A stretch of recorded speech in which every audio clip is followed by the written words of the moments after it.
Am I the a-hole for suggesting we lock up the Christmas presents after what my niece did last year? I have got a family dilemma that has been eating at me, and I could really use some outside perspective. It is about Christmas, gifts, and a bit of a controversial suggestion I made.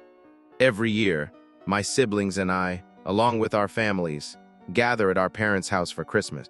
It is a big, warm, chaotic tradition. Kids running around, parents catching up, the whole deal. My mom loves having the house full again, and all of us pitch in to make it work. It is usually a win-win situation. Last year, though, we had a new addition to the family, my brother's wife Sally and her 7-year-old daughter Mindy.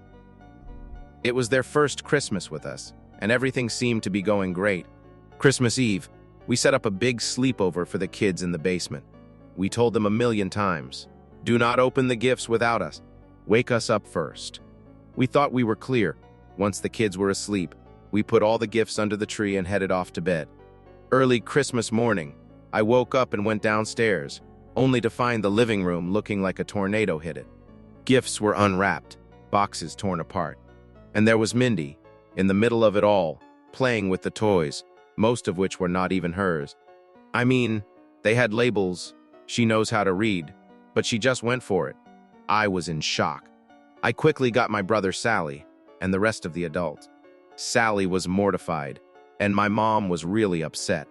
The other kids were not up yet, so we tried to fix what we could. Sally talked to Mindy, who seemed sorry but kept making excuses like, "I did not want to wait," and "I wanted to see what everyone got." Not everything was salvageable. Some toys were broken beyond repair, and they were not even Mindy's. My nephew, my sister's son, had his big gift destroyed. He was heartbroken, seeing everyone else with their gifts while being told he would have to wait for a replacement. Sally and my brother covered the damages, but the mood was dampened. Now, as we are planning this year's gathering, I dropped a suggestion in our family group chat. I proposed either locking the living room door or setting up a gate around the Christmas tree to prevent any repeat incidents. I did not point fingers. I just said, "So no one is tempted." But Sally and my brother blew up at me. They accused me of treating Mindy like a baby or an animal. I explained it is just a precaution, but they think I am holding last year's mistake over her head. For context, and because I know someone might ask, Mindy does not have any conditions like ADHD or autism. And even if she did, my daughter has ADHD, and both my sister's kids are on the spectrum. Yet they knew better than to dive into the gifts. My parents are on board with my suggestion, but my brother is now upset that I have put this idea in their heads. So, Reddit, am I the asshole here? I do not think Mindy was being malicious. She was just a 7-year-old excited about Christmas, but I do think we need to take precautions. It is not about punishing her. It is about making sure everyone can enjoy Christmas morning without any drama. What do you think? Too harsh, or just being practical? I am torn here and could use some advice. Part 2. Hey again, Reddit. Back with an update on the whole locking up the Christmas presents saga. After dropping that suggestion in the family chat, things have gotten a bit more heated. First off, the family reactions have been a mixed bag. My sister, who is usually the peacekeeper, called me up. She is sympathetic but thinks I might have gone a bit overboard. "It is just one Christmas mishap," she said. "Maybe we can find a less drastic solution." Her kids, who were pretty chill about the whole thing last year, agree with her. They do not want their cousin to feel singled out. Then there is my brother and Sally. They are not letting this go. We had a family Zoom call, and it got tense. My brother thinks I am trying to punish Mindy for last year. Sally said something about how I am destroying the spirit of Christmas. I tried to explain it was not about punishment but prevention. Still, they were not having any of it. They said it made Mindy feel like she is being watched all the time, like she is not trusted. I have been doing some thinking. Reddit. Maybe I did react a bit strongly. I mean, Mindy is just a kid, and kids make mistakes. But last Christmas was such chaos, and I wanted to avoid a repeat. Still, I do not want to be the bad guy here, making everyone walk on eggshells.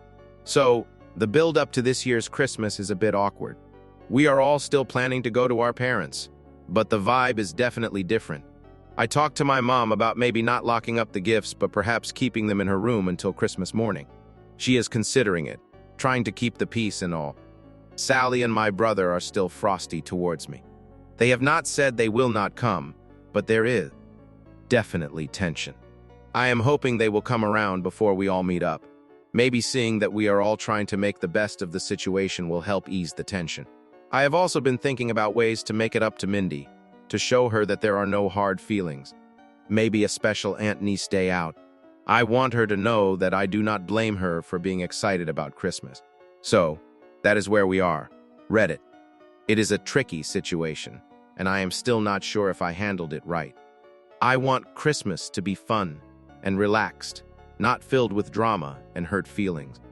Any advice on smoothing things over before the big day? Thanks for reading, everyone. Your insights have been really helpful. Looking forward to your thoughts. Part 3. Hey Reddit, back with what I hope is the final update on the Christmas present drama. Buckle up, because this year's family Christmas was one for the books. So, the days leading up to Christmas were tense, to say the least. Everyone was walking on eggshells, especially after my last suggestion about the gifts. My parents decided to keep the presents in their room, which seemed like a good middle ground. We all arrive at my parents' place, and at first, things are going okay. The kids are excited. The adults are doing their best to be civil, especially my brother and Sally. I make it a point to pull Mindy aside and plan a day out just for us after Christmas. She seems happy about it, and I am feeling hopeful that this might smooth things over.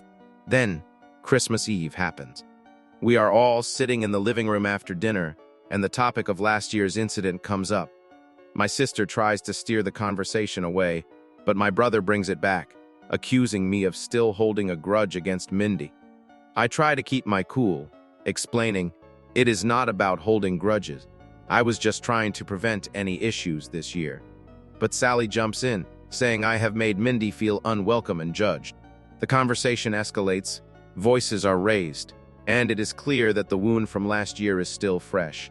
Just when I think it cannot get any worse, Mindy walks into the room. She has heard everything. There are tears in her eyes, and my heart just sinks. This was not what I wanted.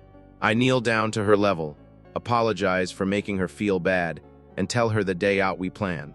Sally and my brother watch this, and I can tell they are surprised by Mindy's reaction. She hugs me and says she is sorry too for last year. The room goes quiet. My parents, who have been watching this whole scene unfold, step in. Dad, who is usually not one for speeches, says something about how family is about forgiveness and understanding. Mom adds that we should focus on what brings us together, not what drives us apart. It is a bit of a wake-up call for all of us.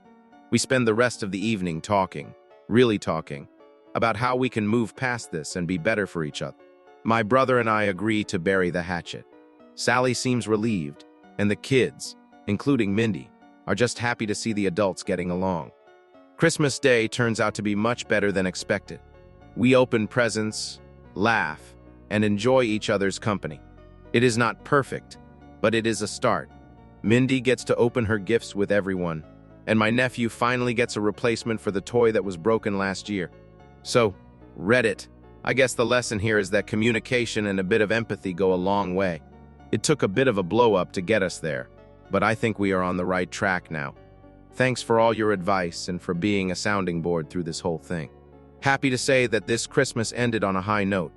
I would like to address some of the comments you guys had. I mean, why would not you do this? It kind of is not even just about Mindy, although of course it is about Mindy. She ruined Christmas and broke a lot of other people's toys. But you have a bunch of small children who are notoriously bad with impulse control. Why not lock the door or put a gate around the tree? Any child could be tempted by sleeping parents and gorgeously wrapped presents under a lit tree. She is still only 7. Also, if your kid acts like a baby, they should be treated like one. Come on, Sally. The girl opened half the Christmas presents and you and your husband had to shell out to replace them. Would not you rather lock the room than risk having to put out and feel embarrassed all over again? Not the asshole. They are setting Mindy up to fail. Absolutely not the asshole op. Remove the temptation. Not the asshole. Although it pains you to have to lock the door, Your brother and stepsister ought to be more strict with their daughter. Not only did she open them early, but she also broke other people's gifts. They are lucky they are being invited back this year. www.reddit.com/r/amethyashole/comments/lh/eta for suggesting lock up the Christmas / Flair nam 3 at Wendy Twoop Date 22.